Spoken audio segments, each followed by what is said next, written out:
बचपन में आपने भी एक कहानी सुना होगा कि राजा की जान हंस में होती है। क्या भारतीय जनता पार्टी की सत्ता की जान भी ईवीएम में है? ये सवाल आखिर क्यों उठ रहा है? क्योंकि विपक्ष जब भी सवाल चुनाव आयोग पे, जब भी सवाल ईवीएम पे, जब भी सवाल ईडी सीबीआई पे करती है, जवाब देने के लिए भारतीय जनता पार्टी के प्रवक्ता चले आते हैं, उनके नेता मंत्री सांसद चले आते हैं और यह हद हो जाती है जब गृह मंत्री अमित शाह भी उसका जवाब देने चले आते हैं। जबकि विपक्ष सवाल करता है स्वतंत्र एजेंसियों से, ईडी से, सीबीआई से, इलेक्शन कमीशन से, ईवीएम के ऊपर सवाल करता है, सबका जवाब बीजेपी देती है। देखिए, कल रात एक बॉम्ब गिराया राहुल गांधी ने, इलेक्शन फिक्सिंग का बॉम्ब। अब तक आपने देखा होगा IPL fixing, match fixing, election fixing का बॉम्ब गिरा। ये जो आर्टिकल आप देख रहे हैं अखबारों में, बड़ी बड़ी जो आर्टिकल देख रहे हैं, वो राहुल गांधी की आर्टिकल है जो कल बॉम्ब की तरह गिरा और आज पूरे भारत में ये आर्टिकल छपा है। महाराष्ट्र चुनाव को लेकर के राहुल गांधी ने एक इलेक्शन फिक्सिंग का बॉम्ब गिराया है और बिहार चुनाव को लेकर भी चिंता जाहिर की। पॉइंट बाय पॉइंट आपको बताएंगे। देखिए, पूरा अखबार इस वक्त जो है छपा हुआ है राहुल गांधी के इस इलेक्शन फिक्सिंग के जो उन्होंने आरोप लगाए हैं और उन्होंने खुलासा किया, उससे राहुल गांधी का ट्वीट देख सकते हैं। राहुल गांधी ने 2 ट्वीट किया है, उस ट्वीट को भी पढ़ के बताएंगे मामला क्या है और ये पूरा मामला सुप्रीम कोर्ट है गया, सुप्रीम कोर्ट का क्या मामला है वो भी बताएंगे। देखिए, इस वक्त देश के 52वें सीजीआई बीआर गवई है, जिसे संविधान का अनुयायी माना जाता है, सच्चा अनुयायी। अब ये सच्चा अनुयायी क्या करते हैं?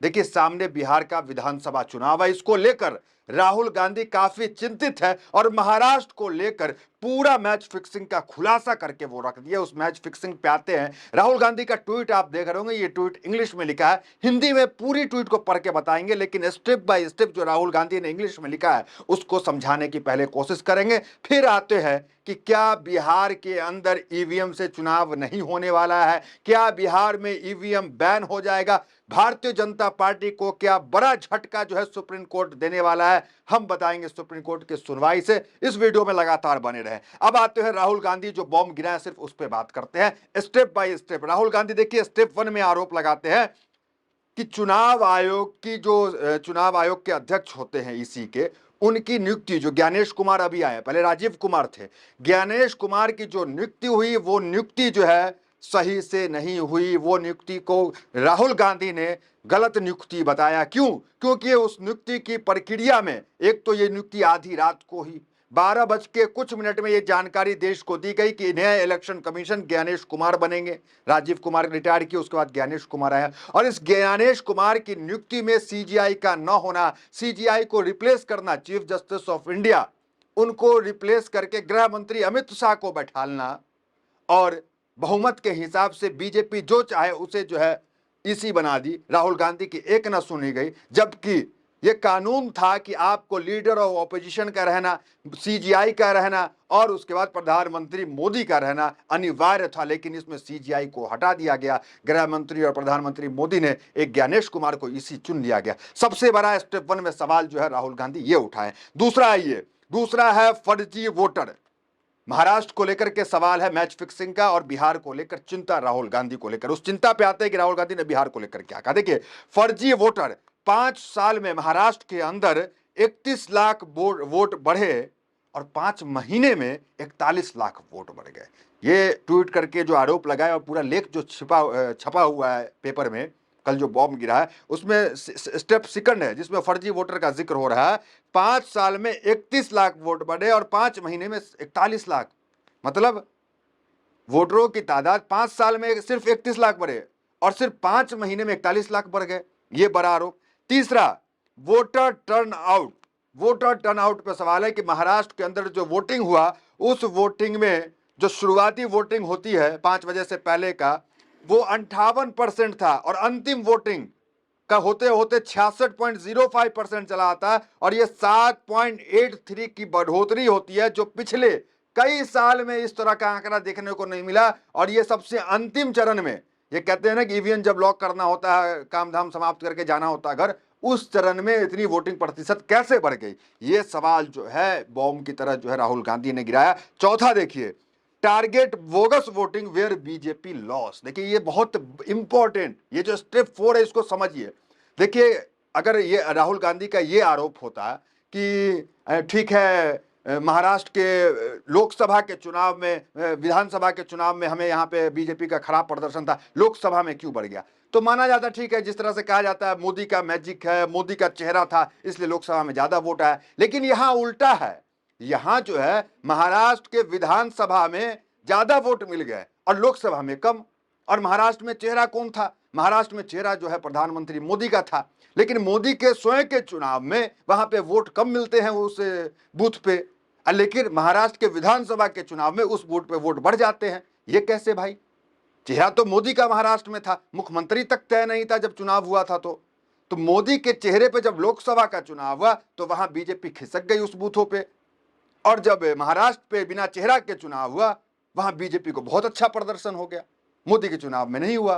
तो कुल मिलाकर राहुल गांधी का यह आरोप है कि टारगेट वोटिंग जो है, जहां बीजेपी 85 निर्वाचन क्षेत्र ऐसे हैं और 12,000 बूथों पे जहां पे बीजेपी लोकसभा के अंदर खराब प्रदर्शन की, वहां बीजेपी को ज्यादा जो है विधानसभा के अंदर बढ़ोतरी हुई, वोट का बढ़ोतरी जो है उन सीटों पे जो फर्जी वोट, राहुल गांधी आरोप लगा रहे हैं कि फर्जी वोट 12,000 वोटों पे बढ़ाए गए, जहां लोकसभा में कम वोट आए। मोदी के चेहरे पे जब चुनाव हुआ तो वोट नहीं आए, लेकिन जब बिना चेहरे के चुनाव हुआ महाराष्ट्र में तो खूब वोट आ गए।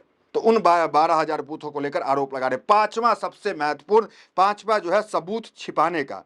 ये सबूत छिपाने का क्या मामला बताते हैं आपको। देखिए 1961 से एक कानून था, एक रूल था कि कोई भी जो उम्मीदवार है वो अगर जाता है सुप्रीम कोर्ट और इस सुप्रीम कोर्ट से कहता है कि हमें इस बूथ को लेकर सीसीटीवी फुटेज दिखाया जाए और तमाम चीजें दिखाई जाए, तो उस इलेक्शन कमीशन को सीसीटीवी फुटेज दिखाना पड़ता था। लेकिन यहां क्या गेम हो गया, 1961 का वो नियम को एक एडवोकेट है महमूद पराचा, देखिए महमूद पराचा ने सुप्रीम कोर्ट गया और सुप्रीम कोर्ट में कहा कि हमें जो है इस बूथ का ये सीसीटीवी फुटेज चाहिए।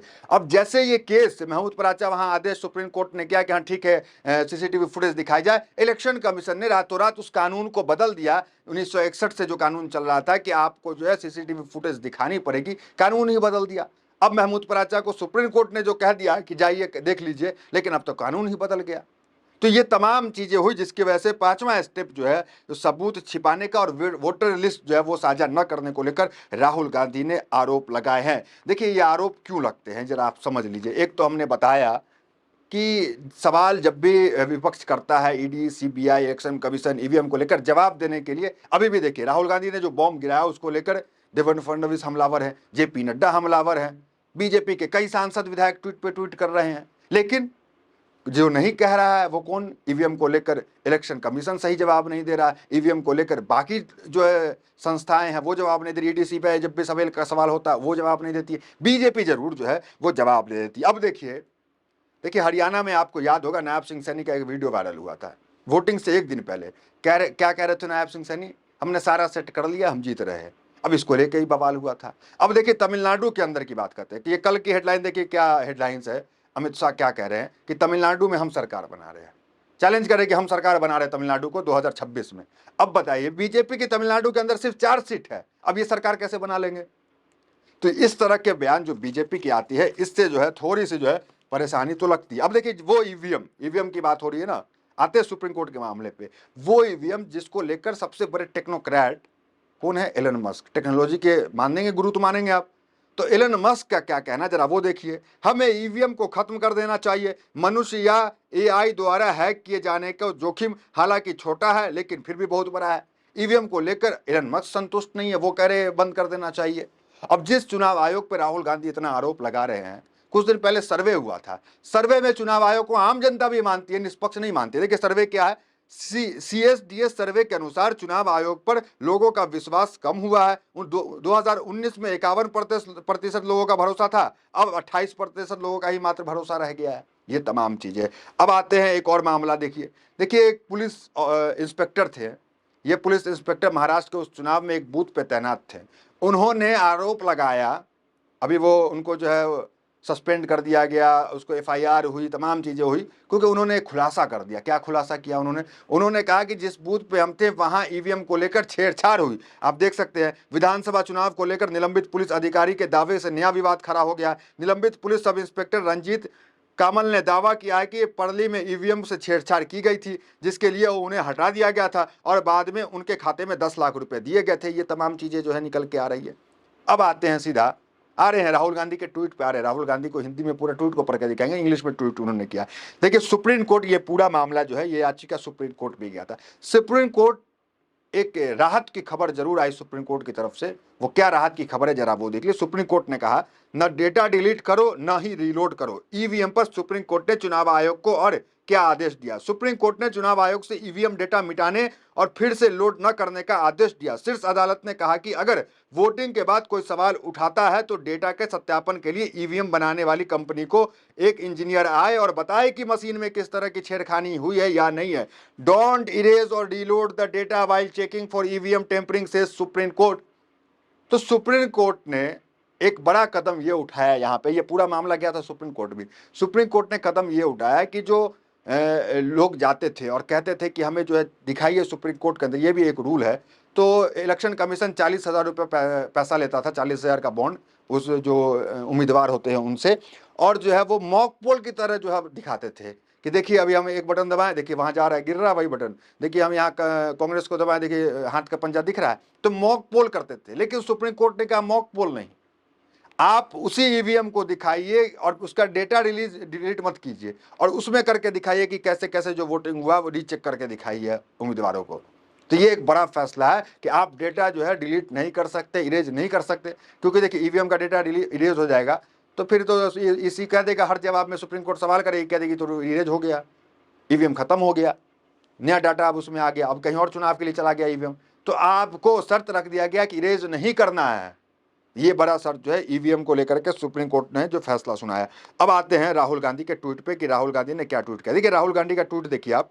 राहुल गांधी ने तमाम ट्वीट को इंग्लिश में किया, मैं हिंदी में पढ़ के बताता हूं। देखिए राहुल गांधी का जो पहला ट्वीट था, जो स्टेप वाला था, वो क्या था।